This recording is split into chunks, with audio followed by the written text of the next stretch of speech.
दिया है कि दिल्ली ने मोदी को चुना है। मोदी की गारंटी जो है वो दिल्ली के मन को भा गई है और दिल्ली में जिस तरह से 27 साल का वनवास बीजेपी का खत्म हुआ है वो ऐसी बंपर जीत के साथ खत्म हुआ है कि तमाम लोग जो पूछते थे कि भाई 62 से गिरते गिरते आखिर कितना गिरेंगे, तो 22 तक आ गए हैं और 8 से बढ़ते बढ़ते कितना बढ़ जाएंगे, वो 48 तक पहुंच गए हैं। तो ये तमाम जो परम्यूटेशन कॉम्बिनेशन के भाई जहां 70,000 का मार्जिन था जीत का, वहां कैसे आप जीत हासिल करोगे, तो तमाम कॉम्बिनेशंस जो हैं वो फीके पड़ते हुए नजर आ रहे हैं जब गारंटी मोदी की हो और नाराजगी केजरीवाल से इस कदर हो कि उनका ईमानदार नेता जो है शीश महल में रहने लग जाए। उस सीट का हाथ उनको बताना चाहिए जो आम आदमी पार्टी पिछली बार सबसे ज्यादा मार्जिन से जीती। वो बुराड़ी थी 88,000 के वोटों मार्जिन से जीती। वही कह रहा हूं 88,000 से जीती। वहां जी संजीव झा वहां से थे। अभी मार्जिन 12,481 है और ये इलेक्शन कमीशन की वेबसाइट जो हमने रिफ्रेश की है उससे है। हालांकि अभी हम अपने रिपोर्टर से पूछने की कोशिश करेंगे कि वहां पर मार्जिन क्या है। 12,000 से लीड कर रहे हैं। हाँ, अभी मार्जिन जो है बुराड़ी की संजीव झा बीजेपी लीड कर रही है। नहीं संजीव झा आम आदमी पार्टी कर रहे हैं, लेकिन मार्जिन जो है। जरूरी बात मैं बता दूं, जो ये आपको वोट दिख रहा है और ये भाजपा के लिए चुनौती है। अभी जो पूर्वांचली मतदाता है उसमें कई सीट पर आम आदमी पार्टी ने बिहार और यूपी का विभाजन करा दिया था। बिहार के मतदाता अभी भी बड़ी संख्या में वो आम आदमी पार्टी के साथ हैं। ये जो आपने बुराड़ी का बताया ना, इस तरह की जो सीटें हैं वहां इस वजह से भी है। और ये जानबूझकर जब उनको लगा कि अब पूर्वांचली भी हमारे साथ से खिसक रहा है तो ये बाकायदे क्या पूर्वांचल मोर्चे में डिवीजन कराया। कुछ सीटों पर जो भारतीय जनता पार्टी ने प्रत्याशी नहीं दिए उसको लेकर उस तरह की राजनीति की। तो मुझे लगता है भाजपा को ये बिहार के लिहाज से भी देखना चाहिए। सीट भी आम आदमी पार्टी के खाते में गई है। ये अनिल झा की बिल्कुल जो जहां बिहार डोमिनेटेड प्रत्याशी है बिल्कुल ये सारा ये किराड़ी वाले अनिल झा जो बीजेपी से गए। और बुराड़ी में एक बड़ी बात यह है कि बहुत बड़ी कॉन्स्टिट्यूएंसी है, 25 राउंड की गिनती होनी है यहाँ पे। सबसे बाकी 10-12 कॉन्स्टिट्यूएंसी में उस बुराड़ी सबसे बड़ी कॉन्स्टिट्यूएंसी है। झुग्गी और कच्ची कॉलोनी का इलाका है, पूर्वांचली बहुत ज्यादा। और अगर ये सीटें हम लोग निकाल पाए एक एक करके, जो मुस्लिम डोमिनेटेड सीटें हैं, ओखला, मुस्तफाबाद, बल्ली मारान, चांदनी चौक, बटिया महल, गांधीनगर, बाबरपुर, सीलमपुर, संगम विहार, सीमापुरी, जंगपुरा का तो चले खैर पता चल गया, सदर बाजार, अभी 20% से ज्यादा मुस्लिम वोट है। अब मुस्तफाबाद में अगर आप देखोगे तो 17,000 वोटों से आगे चल रहे हैं भारतीय जनता पार्टी के मोहन सिंह बिष्ट, तो ये भी और 77,000 वोट हासिल किए। 20 राउंड की वोटिंग है जिनमें से 18 राउंड की वोटिंग पूरी हो चुकी है। ये मुस्तफाबाद की सीट बीजेपी को गई, मतलब बिल्कुल गई। लेकिन मटिया महल की सीट आम आदमी पार्टी ने अपनी कायम रखी है यहाँ पर। और आले मोहम्मद इकबाल जो हैं वो यहाँ पर उन्होंने 16 राउंड की गिनती हो चुकी है। 42,724 वोटों का यहाँ पे मार्जिन यहाँ पर नजर आ रहा है। गांधीनगर मेरे ख्याल से बीजेपी जीत चुकी है। जी अरविंदर लवली जीत गए, जीत चुके हो जी, ठीक है। तो गांधीनगर में भी और सीलमपुर की सीट की बात करें, ये भी मुस्लिम बहुल। ओखला आप मेरे ख्याल से बहुत लंबा ओखला है 22,031 का भी 11 राउंड। चांदनी चौक और उसके अलावा मैं आपको बता दूं चांदनी चौक में चौधरी जुबैर अहमद भी जीतते हुए नजर आ रहे हैं। 16,572 मतों से सतीश जैन आपके पास वो हारे हैं। ये आपके पास बाबरपुर से शायद गोपाल राय जीत रहे हैं। बाबरपुर से गोपाल राय जीत गए। बल्ली मारान से इमरान हुसैन जीत गए हैं 29,823 मतों से। और यहाँ कांग्रेस के प्रत्याशी हारून यूसुफ को मिले हैं 13,059 मत। मार्जिन से ज्यादा, मार्जिन से कम 29,823 का मार्जिन। हालांकि यहाँ तो आप ही जीती है। सीलमपुर, संगम विहार, सीमापुरी। देखिए सीलमपुर का मैंने आपको बताया बड़े आराम से यहाँ पर जुबैर अहमद जीत जाएंगे, मतीन अहमद के बेटे, आम आदमी पार्टी की। यहाँ उनकी परंपरागत सीट थी मतीन अहमद की। 36,000 वोट से आगे चल रहे हैं इस वक्त। 16 राउंड हो चुके हैं, 19 में से लगभग तय है। 36,000 है तो इसमें कोई शंका नहीं है। संगम विहार, सीमापुरी, ठीक है। 10,000 से ऊपर जो भी मार्जिन सीमापुरी पूछ रहे हैं ना, सीमापुरी भी आम आदमी पार्टी 5,000 वोटों की लीड बना। नई दिल्ली तो कांग्रेस को 4,000 और जो पटपड़गंज सीट है रविंद्र नेगी जीते हैं 28,072 मतों से और कांग्रेस को मत मिले हैं 16,549। अवध ओझा को कितने मिले? अवध ओझा को मिले हैं 45,988। बहुत अच्छा है, कांग्रेस 28,000 से अधिक से हारे। सर एक संगम विहार आपने पूछा था, सबसे कम मार्जिन से जीती गई सीट है 344 वोट।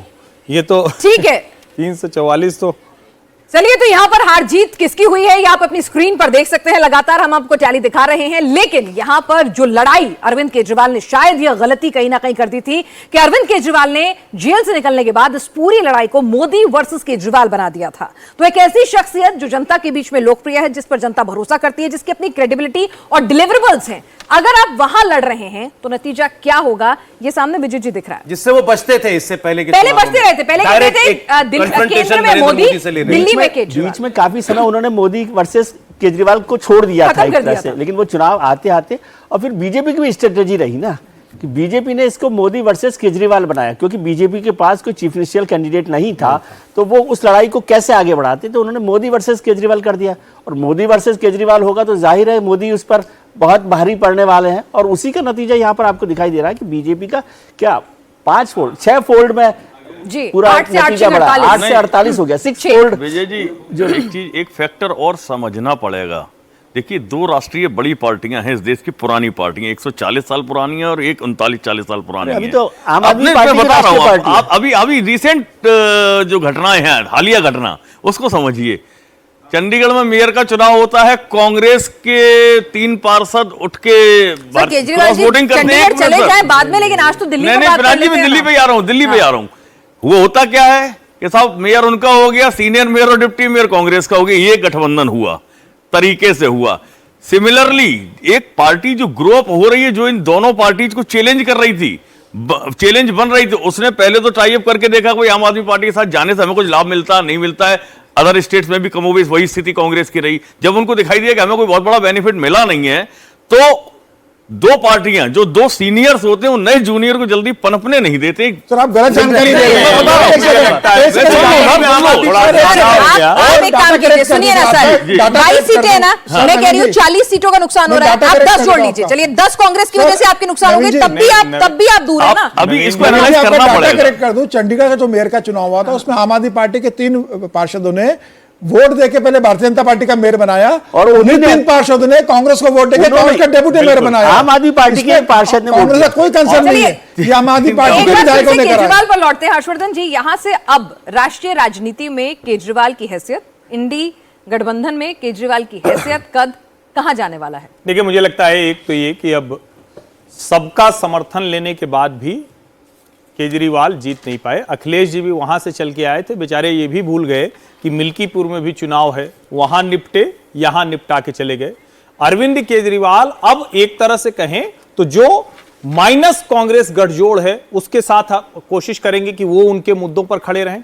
अभी जेल जाने की बड़ी चुनौती है, उसमें कैसे वो बर्ताव करेंगे, और सबसे बड़ी बात, कभी सत्ता से बाहर नहीं रहे, विपक्ष की राजनीति कैसे करेंगे, ये बड़ा सवाल है। एक्सिस बाय इंडिया के प्रमुख प्रदीप गुप्ता जी इस वक्त हमें ज्वाइन कर रहे हैं। प्रदीप जी, बहुत स्वागत आपका, और आपको आपकी सटीक भविष्यवाणी के लिए बधाई। वैसे ही नतीजे दिखाई दे रहे हैं जो आपने प्रेडिक्ट किए थे। तो अब आपसे एक एक करके सिलसिलेवार हम समझना चाहेंगे कि ये जनता का मैंडेट किन मुद्दों पर है। सबसे पहले अरविंद केजरीवाल की हार क्या ये दिख रही थी आपको सर्वे में? प्रेडिक्ट की थी सर्वे में क्वाइट एविडेंट थी। हमने 48% कहा था बीजेपी को, जो 47.5 के आसपास दिख रहा है बीजेपी प्लस, उसमें जेडीयू और एलजेपी की एक सीट भी शामिल है। 42% कहा था आम आदमी पार्टी को, जो करीब 43, यानी अभी भी दोनों पार्टी के बीच में 5% का गैप, और सीटों के लिहाज से 2/3 से भी ज्यादा, यदि 22 को 1/3 मार रहे तो 2/3 होगा। 44 सीटें जो बीजेपी को अभी 48 सीटें मिलती दिख रही है, जो हमारा मिड पॉइंट ले तो 50 था, तो उस हिसाब से स्पॉट ऑन है। जहां तक कांग्रेस का सवाल है, हमारा वोट शेयर था करीब 7% कांग्रेस के लिए, जिसको कि 6.6% के आसपास अभी मिलता दिख रहा है। वजह क्या रही इसकी? जो प्रमुख वजह जो रही है कि जनता के बीच में जब हमारे लोग गए और उनसे पूछा कि भाई जिस भी पार्टी को आप कहते हैं वो वोट करने के लिए क्यों कर रहे हैं, तो आम आदमी पार्टी के जो वोटर थे और जो बीजेपी में शिफ्ट हुए, उसमें सबसे बड़ा शिफ्ट 2 बड़ी डेमोग्राफी का है, जिसकी वजह से ये इतना बड़ा परिवर्तन, 2 बल्कि 3 बड़ी डेमोग्राफी का है, इतना बड़ा परिवर्तन दिख रहा है। एक है महिलाओं का वोट। महिलाओं का वोट बीजेपी की तरफ करीब 12% पॉइंट्स की बात कर रहा हूं, उस पे शिफ्ट हुआ आम आदमी पार्टी से बीजेपी को। कहने का मतलब यह है, महिलाओं के बीच में जो बीजेपी को वोट मिला था लास्ट टाइम, वो करीब 30% मिला था, 30%, जो इस बार करीब 46% पे गया, 16% पॉइंट। तो यहां पर जो डेंट पड़ा है आम आदमी के वोट में। दूसरा था दलितों का वोट, दलितों के वोट में करीब 11 परसेंटेज पॉइंट्स का इजाफा हुआ बीजेपी के अकाउंट में, जो कि शिफ्ट हुआ आम आदमी पार्टी से बड़ी संख्या में। और तीसरी जो बड़ी वजह है वो है मिडिल क्लास का वोट जो है बड़ी संख्या में शिफ्ट हुआ आम आदमी पार्टी से बीजेपी। मुसलमानों का वोट करीब करीब कंसोलिडेटेड रहा, केवल लोग आपको आम आदमी किलर कह रहे हैं, अरविंद केजरीवाल को आपने हरा दिया। पहले तो ये बता दीजिए ये फीलिंग कैसी होती है, किस तरीके की, क्योंकि लगातार बहुत भागदौड़ करनी पड़ी और चुनावों के टाइम पे आरोप प्रत्यारोप का दौर चलता रहा। और आज मैं सभी दिल्ली वासियों का हृदय से आभार व्यक्त करता हूं कि उन्होंने एक अच्छी सरकार बनाई है। मैं सारे नई दिल्ली के मतदाताओं का धन्यवाद करता हूं कि उन्होंने मेरे ऊपर में, पार्टी के ऊपर में अपना विश्वास जताया है। और ये जीत का श्रेय हमारे यशस्वी प्रधानमंत्री जी श्री नरेंद्र मोदी जी के सारे कार्य को जाता है, जो उन्होंने देश में और दिल्ली में काम किए। ये जीत का श्रेय हमारे पार्टी के राष्ट्रीय अध्यक्ष आदरणीय श्री जेपी नड्डा जी को जाता है कि उन्होंने कार्यकर्ताओं का मनोबल बढ़ाया। ये जीत का श्रेय हमारे गृह मंत्री जी आदरणीय श्री अमित शाह जी को जाता है कि उन्होंने पूरे प्रचार की कमान अपने हाथ में ली और धुआंधार प्रचार किया। और मैं सारे कार्यकर्ता जो भी जी जान से लगे रहे, सबका बहुत बहुत कोटि कोटि अभिनंदन करता हूं। 1993 के बाद बीजेपी फिर से सत्ता में आई है एक तरीके से, और आपकी बहुत अहम भूमिका रही है। क्या प्राथमिकता रहेंगी और ये 32 साल के बाद वाली वापसी? देखिए, मैं एक बात कह सकता हूं दिल्ली के लोगों को कि बहुत अच्छी सरकार चलाएंगे। भारत सरकार के साथ मिलकर, हमारे प्रधानमंत्री जी के जो उनका विजन है उसके साथ में चलकर एक अच्छी सरकार बनाएंगे और दिल्ली को एक अच्छा शासन देंगे। भारत को जो हमारी राजधानी होनी चाहिए दिल्ली, उससे भी सुंदर बनाएंगे जैसे दुनिया में राजधानियां होती हैं। आप वादे किए गए, जो कहा गया चुनाव के टाइम पर, चाहे जो महिलाओं के लिए योजनाएं हैं या जो गेम चेंजर के तौर पर जो युवा देख रहा है जो कि अनएम्प्लॉयड था उसको आपने एम्प्लॉयमेंट तक दिया। भारतीय जनता पार्टी जो कहती है वो करती है, ये हमने पहले करके दिखाया है। भारतीय जनता पार्टी ने अपने मैनिफेस्टो में जो बातें कही हैं वो सारी बातों को पूरा करेंगे।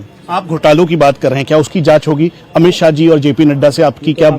ये तो हमने कहा था कि एसआईटी का गठन होगा, सारे घोटालों की जांच होगी। हमारे साथ है अरविंद केजरीवाल। क्या आने वाले समय में अगर पार्टी आपको मुख्यमंत्री के तौर पर अगर प्रोजेक्ट करती है तो उसके लिए आप तैयार हैं? और ऐसा नहीं होता है, पार्टी का विधायक दल बैठता है, पार्टी की लीडरशिप तय करती है, विधायक दल तय करता है और जो तय होगा वो सभी को मंजूर होगा। हमारे साथ परवेश वर्मा थे। इन्होंने कहा कि आने वाले टाइम पर जैसे जो वादे किए हैं बीजेपी ने, जनता के बीच जाएंगे, जनता के लिए काम करेंगे और खास तौर पे जो घोटाले हुए हैं उनकी जांच की जाएगी। कि परवेश वर्मा से आप हमारी बातचीत जो है सुन रहे थे, हमारे सहयोगी मनीष प्रसाद ये बातचीत कर रहे थे। प्रदीप गुप्ता जी अगर जुड़े हुए हमारे साथ तो उनसे हम बातचीत फिर दोबारा शुरू करें। जी प्रदीप जी, वो एक इंटरव्यू आ गया था परवेश वर्मा का आज के, तो पहला तो मोमेंट है वो दर्शकों को दिखा रहे थे।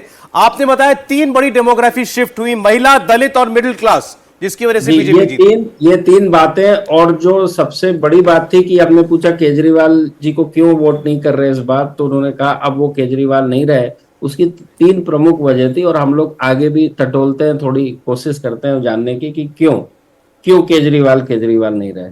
उन्होंने बताया जी 5 साल में तो कुछ भी काम हुआ नहीं, ऊपर से कचरा और पानी की क्वालिटी, पीने के पानी की क्वालिटी और प्रदूषण तो चलो एक वजह है, वो तो भगवान को भी नहीं पता उसके लिए कौन जिम्मेदार है दिल्ली में।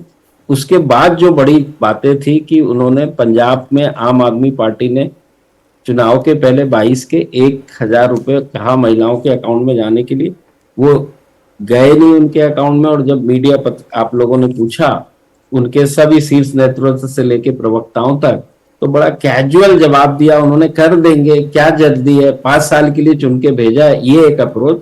और उससे भी ज्यादा बड़ी बात जब आप लोगों ने पूछा, अरविंद केजरीवाल खुद से या वो अपने स्पीच में भी कहते थे कि मैंने 2 बार दिल्ली की सीएम कुर्सी को लात मार दी है।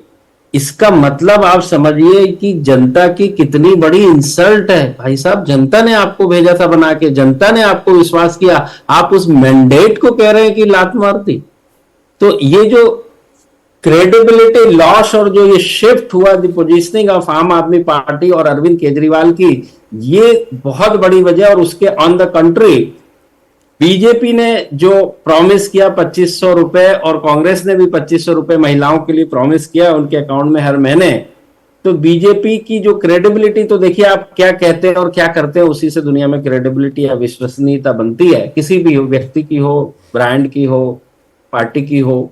तो जब छत्तीसगढ़ में बीजेपी ने प्रॉमिस किया, जब वो चैलेंजर पोजीशन में थे, अपोजिशन में थे, कि हम महतारी योजना लाएंगे और महिलाओं के अकाउंट में पैसे को ट्रांसफर करेंगे, जो उन्होंने लागू किया, और सरकार में रहते हुए मध्य प्रदेश और महाराष्ट्र में खासकर जो उन्होंने लागू किया चुनाव के बहुत पहले से, तो ये कि क्रेडिबिलिटी बनी। और इस बार आप देखेंगे केजरीवाल जी के सामने बीजेपी ने स्ट्रेट फॉरवर्ड पीएम मोदी को रखा, और जो मोदी की गारंटी का कार्ड किया, लोगों ने उस पर अच्छा खासा विश्वास किया, और परिणाम आपके सामने। मोदी की गारंटी जो है केजरीवाल की गारंटी पर भारी पड़ी, और केजरीवाल की जो क्रेडिबिलिटी थी, जो साफ सुथरी इमेज थी, उसको भी डेंट लगा। प्रदीप जी, जो केजरीवाल जी का शीश महल था और लिकर घोटाला था, उसने कितना बड़ा डेंट पहुंचाया जनता के बीच? जब आप गए पूछने के लिए, वो भी क्या एक मुद्दा था?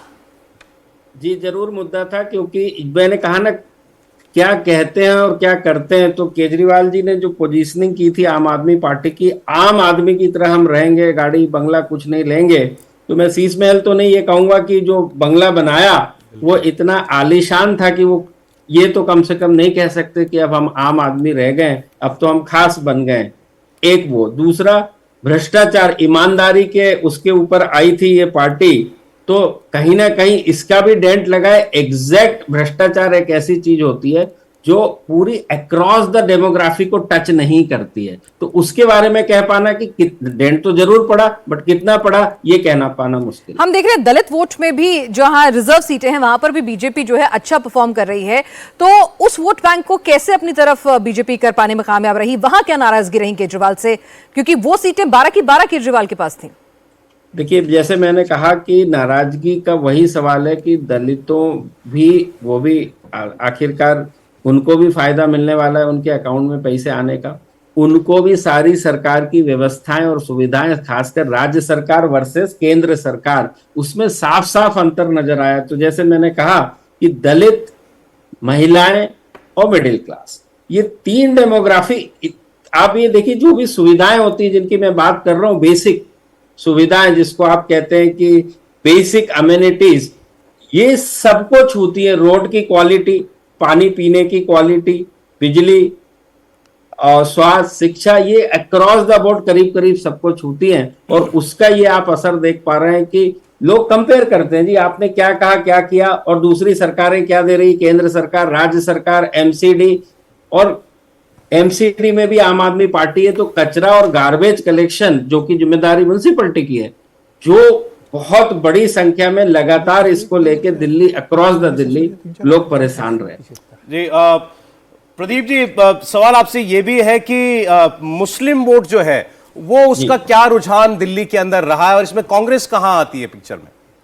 देखिए, मुस्लिम वोट का जहां तक सवाल है, इस बार बाय एंड लार्ज आम आदमी के पक्ष में कंसोलिडेटेड रहा, कुछ 5-7 सीटों को छोड़ के, जहां पे कि थोड़ा सा कांग्रेस की तरफ और थोड़ा सा ओवैसी की पार्टी की तरफ गया है, खासकर ओखला में और 2-3 सीटों पे, मुस्तफाबाद जैसी सीटों पे।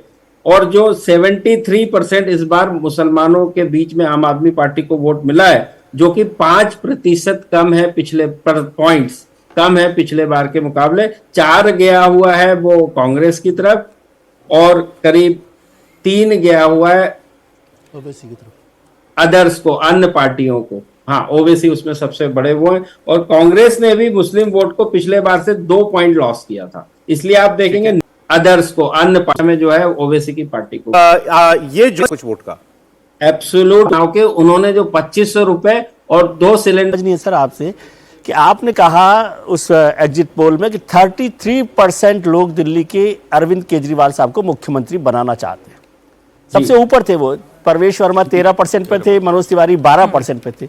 तो जिस आदमी को दिल्ली के 33% लोग मुख्यमंत्री बनाना चाहते हो, वो विधानसभा चुनाव कैसे हारता है? क्या कारण रहे? मतलब बिल्कुल, बहुत अच्छा सवाल पूछा आपने। तो देखिए, वो प्रदेश जो है, दिल्ली प्रदेश है, उसमें 17% दलित आबादी रहती है और 13% मुसलमान रहते हैं, यानी कि 30% का ये होता है। और पूरे प्रदेश में 4% सिख है, सिख कम्युनिटी है, तो ये 34 होता है।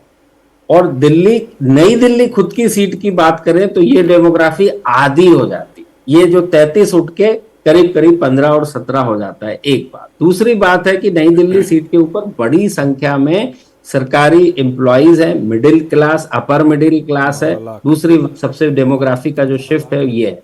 तीसरी जो बड़ी वजह ये है कि केजरीवाल साहब इस बार अपनी कंसिस्टेंसी में चुनाव के 15 दिन पहले को छोड़ दीजिए तो ऑलमोस्ट ना के बराबर नजर आए। सबने ये बिल्कुल कहा नई दिल्ली में। अच्छा, हमने सीट बाय सीट में भी जो वीआईपी सीट की बात करी थी, देखिए उसमें कहा कि नई दिल्ली में लोकप्रिय पार्टी, हमारे एग्जिट पोल जब करने गए हम दूसरे दिन 6 तारीख को, तो बीजेपी, क्लियर कट बीजेपी कहा, जो कि आपको दिख रहा है सामने सामने। इसलिए फर्क है डेमोग्राफी का, दिल्ली और नई दिल्ली के अंतर की बात जो आप और वो फर्क नतीजों में भी दिख रहा है कि केजरीवाल अपनी सीट जो है वो गवा रहे हैं परवेश वर्मा से 4000 से ज्यादा वोट, 4000 से ज्यादा वोट जी। और ये आपने प्रिडिक्ट भी किया था कि केजरीवाल की सीट जो है वो हारेंगे वो। प्रदीप गुप्ता जी, बहुत धन्यवाद आपका। और एक और ट्रॉफी आपके लिए जो है दिल्ली का चुनाव लेकर के आया है। आपका स्ट्राइक रेट और बेहतर हुआ, बहुत शुक्रिया आपका।